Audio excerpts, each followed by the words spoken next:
wabarakatuh. Alhamdulillah, alhamdulillahirabbil alamin.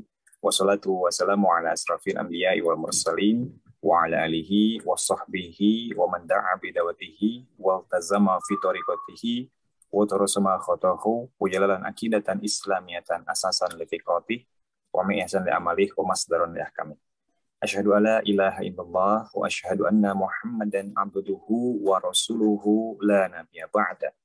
Qala Allah Ta'ala fi kitabihil karim, a'udzu billahi minasyaitonir rajim, bismillahirrahmanirrahim, fabi ayyi ala'i rabbikuma tukadziban, khalaqal insana min salsalin kal fakhar, wa khalaqal janna min marijim min nar.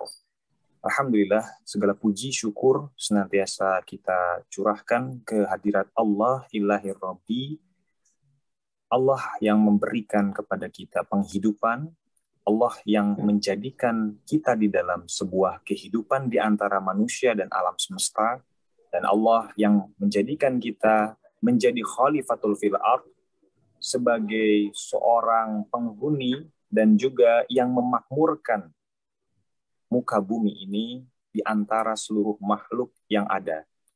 Manusialah yang dipilih menjadi khalifah. Salawat senantiasa salam tercurah kepada baginda Rasulullah Sallallahu Alaihi Wasallam, sosok yang menjadi pedoman bagi kita, senantiasa selalu ada di setiap relung hati yang merindukan pertemuan bersamanya nanti kelak. Para hadirin, arsitek dialogika yang dirahmati oleh Allah Subhanahu Wa Taala di hari Sabtu yang mudah-mudahan ini Sabtu yang sangat berkah, menjelang hari Ahad, hari pertama bagi kaum muslim untuk senantiasa melaksanakan aktivitas dan ibadahnya kepada Allah Subhanahu wa taala lebih khusyuk lagi dan lebih tuntas lagi di dalam melaksanakannya. Tentu saja ini semua adalah sebuah kenikmatan dari Allah Subhanahu wa taala. Termasuk ada sebuah forum pada hari ini, dialogika yang senantiasa dilakukan di dalam channel Peradaban Islam ID. Jangan lupa untuk para subscriber yang sudah mensubscribe untuk menyaksikan live event pada sore hari ini. Insya Allah kita akan membahas terkait dengan isu KKB di Papua yang memanas lagi dan terus-menerus digaungkan isunya pada hari ini. Bersama kita sudah ada 3 narasumber yang mumpuni di wilayah bidang masing-masing. Yang pertama kita sapa terlebih dahulu Kiai Fadoli. Gimana kabarnya Kiai? Alhamdulillah sehat Ustaz. Alhamdulillah. Semangat ya Kiai. Alhamdulillah. Alhamdulillah. Semangat terus. Semangat terus. La hatta ba'dal yaum. Tidak ada kata istirahat setelah hari ini. Yang kedua adalah Pak Slamet Ginting. Apa kabarnya Pak Slamet? Alhamdulillah kabar baik, sehat walafiat. Masya Allah, alhamdulillah kabar baik, sehat walafiat. Tetap semangat, tetap semangat. Ya, walaupun tadi cerita-cerita sedikit sudah agak menyeramkan kondisi hari ini dengan varian-variannya, tapi tetap kita harus punya semangat dan positive thinking juga positive feeling. Ya. Insya Allah menjadi imun bagi kita. Yang ketiga adalah Dr. Rian MAG. Mohadamang, Dokter. Alhamdulillah sehat, Kang Karta. Alhamdulillah. Dengan kekalamannya, Dr. Rian ini, Insya Allah, tapi saat menganalisis kita lihat nanti sangat tajam sekali, Insya Allah. Baik, Alhamdulillah sudah hadir semuanya.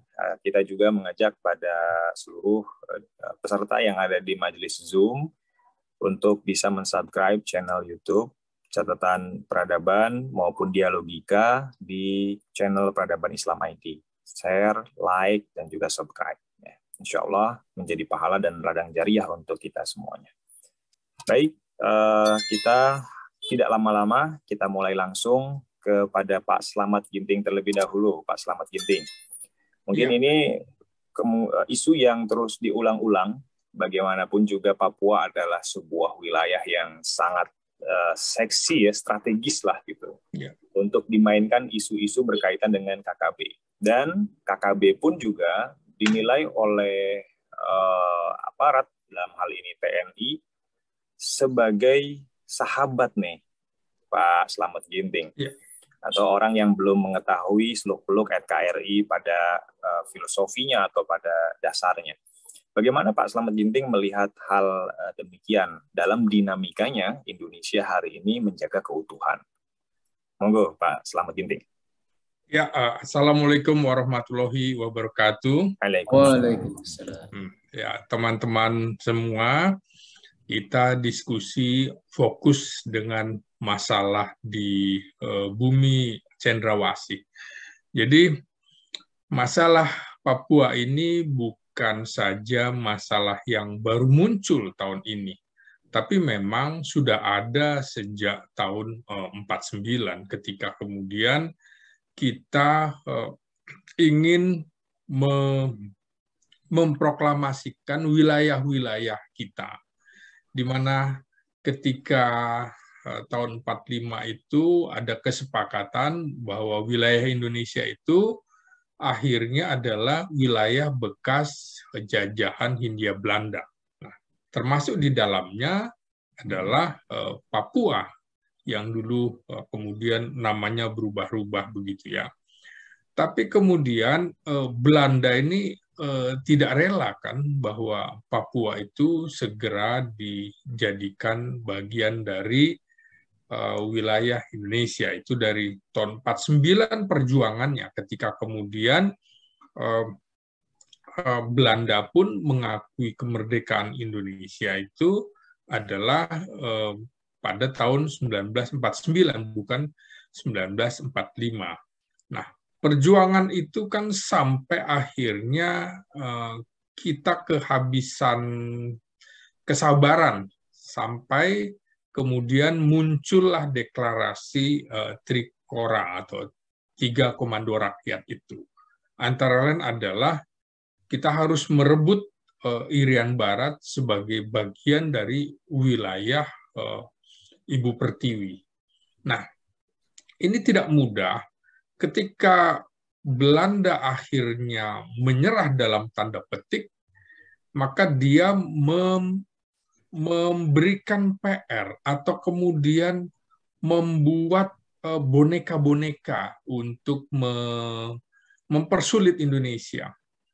Nah, kita waktu itu tidak mudah untuk mengambil Irian Barat pada saat itu, karena memang Belanda itu bagian dari sekutunya Amerika. Nah, kita minta tolong Amerika agar Belanda hengkang dari sana, itu mereka berat hati juga. Tidak bisa. Akhirnya memang keputusan politiknya kita melakukan diplomasi dan militer. Diplomasi dan militer ini antara lain juga sebelum itu kita harus memperkuat pertahanan kita, militer kita. Maka kita meminta atau ingin membeli alat utama sistem senjata kita ke Amerika, tapi tidak dikasih. Kemudian, nah inilah beruntungnya kita mempunyai politik luar negeri bebas aktif. Artinya ketika itu ada perang dingin antara blok liberal atau blok barat dengan blok komunis atau blok timur. Karena blok barat atau blok liberal ini tidak memberikan bantuan, maka kemudian Indonesia minta bantuan ke negara komunis. Dalam hal ini rajanya adalah Uni Soviet. Nah, Uni Soviet memberi dengan juga catatan tidak ada makan siang yang gratis tentunya, dengan catatan bahwa Partai Komunis Indonesia pada saat itu adalah partai komunis ketiga terbesar setelah Cina dan Uni Soviet, maka memberikan bantuan di situ. Nah, kemudian dengan bantuan Uni Soviet itu, kita punya kapal alat utama sistem senjata angkatan laut dan angkatan udara yang sangat luar biasa, terbesar di Asia Selatan. Dan ini mengguncangkan Amerika juga. Kalau kemudian Amerika tidak membantu Indonesia, maka kecenderungannya adalah Indonesia bisa menjadi negara komunis. Akhirnya Amerika juga memberikan bantuan, terutama pada tahun 58 itu memberikan satu skadron pesawat pesawat Hercules kita. Ini juga buntut dari ditahannya Colin Powell, maksud saya Alan Pope, pilot Amerika yang terlibat dalam pergolakan PRRI Premesta. Amerika juga meminta kita untuk membebaskan, tapi tidak dibebaskan. Dibebaskan dengan syarat itu tadi. Akhirnya kita mendapatkan bantuan peralatan-peralatan militer, dan lagi-lagi Amerika kemudian menekan Belanda untuk hengkang dari bumi Cendrawasih. Nah, karena itu juga pada Desember 1 Desember 1950 itu Belanda kemudian mendeklarasikan yang namanya Papua Merdeka itu dengan lambang, lagu kebangsaan dan lain-lain. Jadi kita betul-betul dikasih PR menghadapi boneka. Jadi tidak ikhlas, tidak rela. Nah, karena itulah kemudian dalam tahun sekitar tahun 50 sampai 63 itu juga kan tidak mudah ketika kemudian akhirnya Belanda hengkang dari Indonesia. Prosesnya pun sampai tahun 69 melalui penentuan pendapat rakyat. Jadi dari tahun 49 sampai 69 ada waktu 20 tahun untuk memperjuangkan Papua atau Irian Barat kembali dalam pangkuan Ibu Pertiwi. Nah, karena itulah kemudian dalam rentang tahun 69 sampai sekarang, berarti sudah berapa 50 tahun lebih, sekitar 52 sampai 53 tahun dengan sekarang, proses ini tidak selesai. Jadi persoalannya tidak semudah bahwa kita menghadapi gerakan atau organisasi Papua Merdeka, karena di situ ada kepentingan-kepentingan asing. Kepentingan Amerika di situ ada. Apa itu? Ya Freeport misalnya. Jangan lupa juga negara yang bersebelahan dengan kita di Irian Barat atau di Papua ini adalah Papua New Guinea. Papua New Guinea adalah negara Commonwealth Inggris, negara koloninya Inggris. Nah, di situ kemudian kita juga menghadapi di utara ada Australia, kemudian ada Selandia Baru dan lain-lain yang memang wilayah-wilayah yang dikuasai Inggris. Jadi kita berhadapan bukan cuma dengan OPM, tapi di situ ada Belanda, ada Inggris, ada Amerika. Jangan lupa Benny Wenda misalnya itu mendeklarasikan Papua merdeka dalam setahun 2 tahun kemarin itu West Papua itu di Inggris gitu loh. Kenapa kemudian suaka politiknya diterima? Jadi tidak semudah itu. Nah, kemudian kenapa kemudian setelah kita melalui operasi yang panjang, baik operasi kesejahteraan maupun operasi perang, ternyata kan tidak selesai begitu aja. Kita ingat misalnya pada saat fit and proper test-nya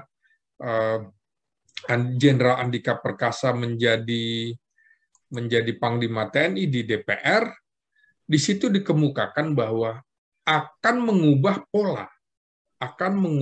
pola untuk operasi. Jadi tidak lagi dengan perang dalam tanda petik, tapi dengan jalan damai. Dengan jalan kemudian damai itu antara pertemuan Panglima TNI dengan jaringan Papua Damai, JPD.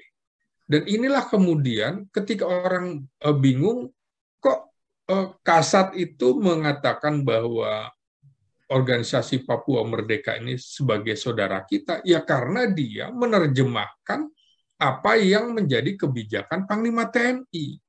Itu harus dipahami dulu. Jadi karena Panglima TNI bicara damai, maka Kasat sebagai pembina kekuatan menjalankan tugas itu. Jadi operasinya adalah lebih ke damai, dalam pengertian ini kan ada pernyataan strategis, taktis, dan teknis yang memang harus dipahami, yang mungkin orang awam tidak memahami itu. Apakah kemudian tidak terjadi operasi militer dalam pengertian kontak senjata? Pasti. Nah, persoalannya adalah selama sekian tahun kita tidak mudah bisa mengalahkan organisasi Papua Merdeka ini. Nah, yang menjadi masalah adalah kebijakan negara ketika membuat definisi kelompok kriminal bersenjata. Kriminal itu kan misalnya mencuri, mencopet, menjamret, kejahatan begitu. Tapi, nah kalau bicara kriminal, maka ujung tombaknya adalah kepolisian. Beda kalau kemudian bicara tentang separatisme. Nah, apa yang dilakukan oleh OPM ini sebenarnya sudah bukan lagi kriminal bersenjata, tapi dia menyerang pos-pos TNI, itu sudah kemudian jelas ini separatisme. Semua juga tahu sudah punya bendera, sudah punya lagu kebangsaan, dan lain-lain. Wilayah dia ada, tinggal kemudian pengakuan dari negara-negara lain. Tapi kemudian jangan lupa hasil penentuan pendapat rakyat kita di tahun 69 kan sudah diakui PBB. Sudah diakui PBB bahwa itu wilayah Indonesia. Jadi tidak bisa digubris. Itu secara hitam di atas putih. Tapi karena ada kepentingan-kepentingan lain, maka Amerika punya kepentingan supaya ini tetap dia punya peran ekonomi besar di sana. Inggris juga begitu. Nah, kita tahu misalnya Veronica Koeman yang kemudian menjelek-jelekan Indonesia, larinya juga kemana? Ke Australia dan segala macam. Pasti ada link-linknya itu segala macam. Nah, organisasi Papua Merdeka ini bukan saja melakukan perjuangan bersenjata, tapi juga diplomasi dia lakukan, politik juga dia lakukan. Dia punya yang namanya front perjuangan diplomasi, militer, politik, psikologi, kriminal, dan lain-lain. Nah, kalau kriminal menurut saya sekarang praktis yang menjadi pertanyaan, kenapa yang menjadi korban adalah TNI. Padahal operasi ini yang di depan adalah polisi.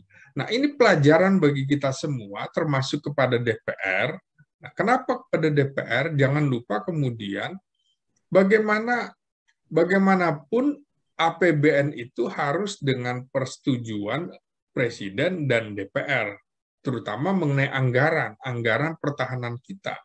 Ini sudah sekian lama, dalam tempo 1 pekan ini, sudah 10 TNI kita yang ditembaki. 5 itu dari Yonjipur 20 di Papua Barat, 1 tewas. Yang 2 itu kritis, sekarang masih kritis.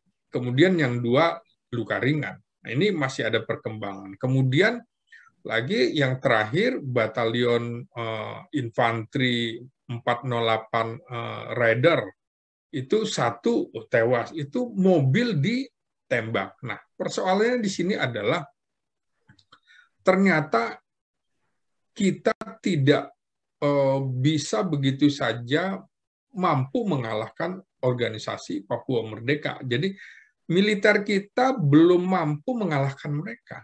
Kenapa? Banyak soal. Misalnya, dari segi senjata, itu kekuatannya udah sama.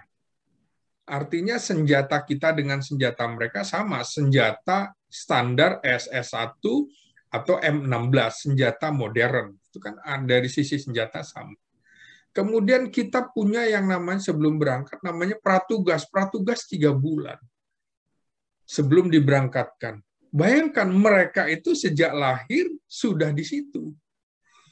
Mereka lebih menguasai medan. Mobilitas mereka lebih kuat. Kenapa? Ya, tentara kita dengan membawa ransel yang 15-20 kilo itu berat. Belum lagi pakai sepatu dan lain-lain. Mereka tidak pakai sepatu dan lain-lain, sudah lincah kan, menguasai medan.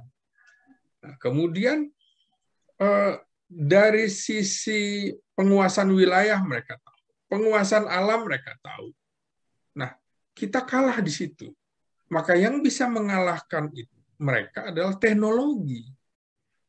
Hanya itu gitu ya. Misalnya kita lihat kalau perbatasan Korea Utara dan Korea Selatan itu kan ada CCTV yang sampai 500 meter tembusnya. Sehingga ada lawan dan segala macam udah ketahuan. Kita nggak punya. Nah, lebar wilayah perbatasan itu juga kan sangat luas sekali. Kita tahu dalam beberapa kali ada kasus misalnya Gubernur Lukas NMB masuk lewat jalur tikus begitu ke Papua New Guinea buat berobat. Artinya apa? Kosong kan di situ nggak ada TNI. Karena memang kita kekurangan personil. Bagaimana tidak kekurangan? Karena memang luas wilayahnya luar biasa, hutan belantara, anggaran kita masih minim. Anggaran untuk memberangkatkan pasukan itu mahal kan.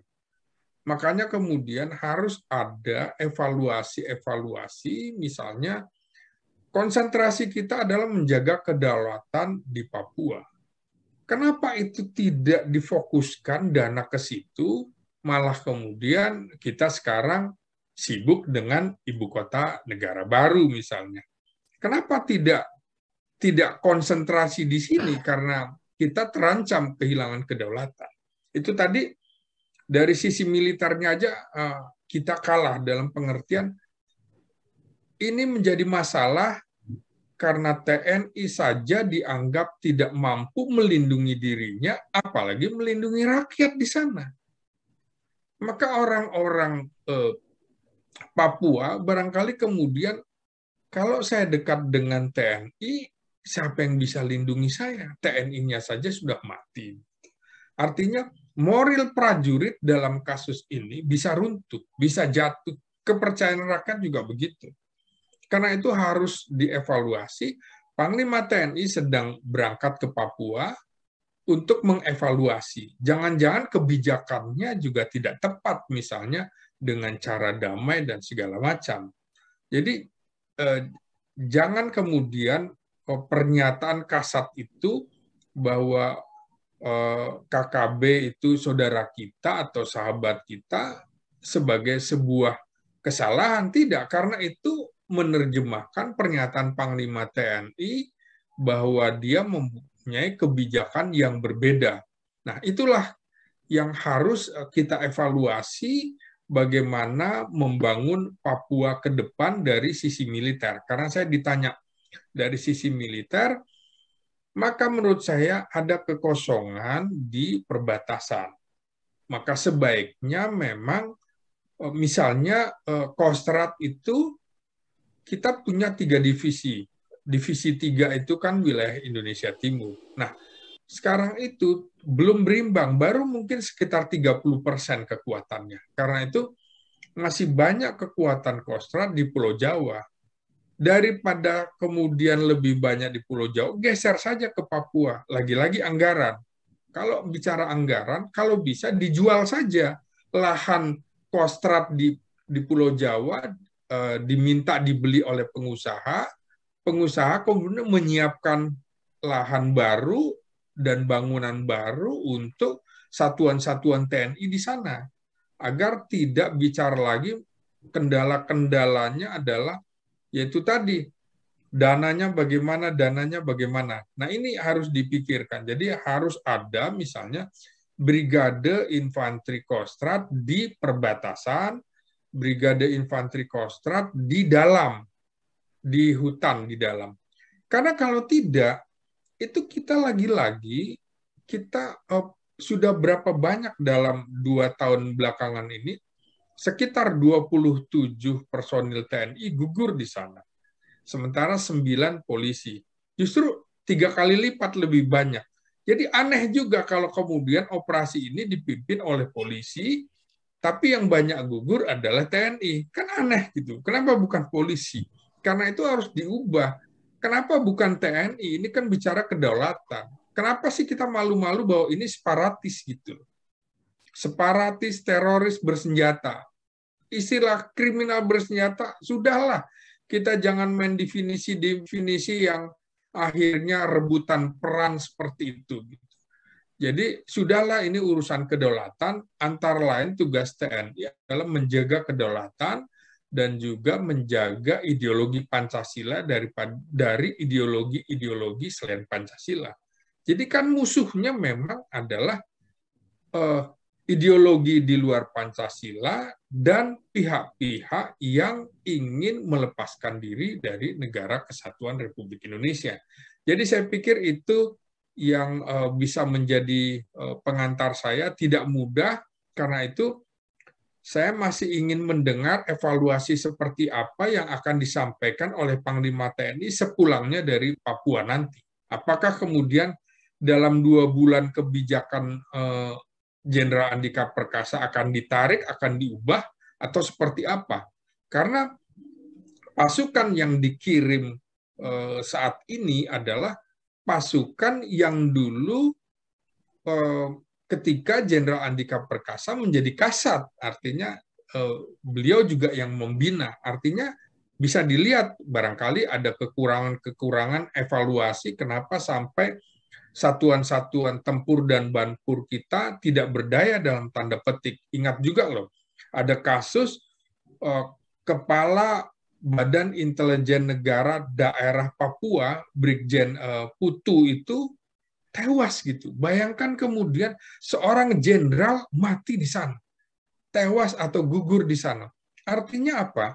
Kita tidak mampu menguasai wilayah itu.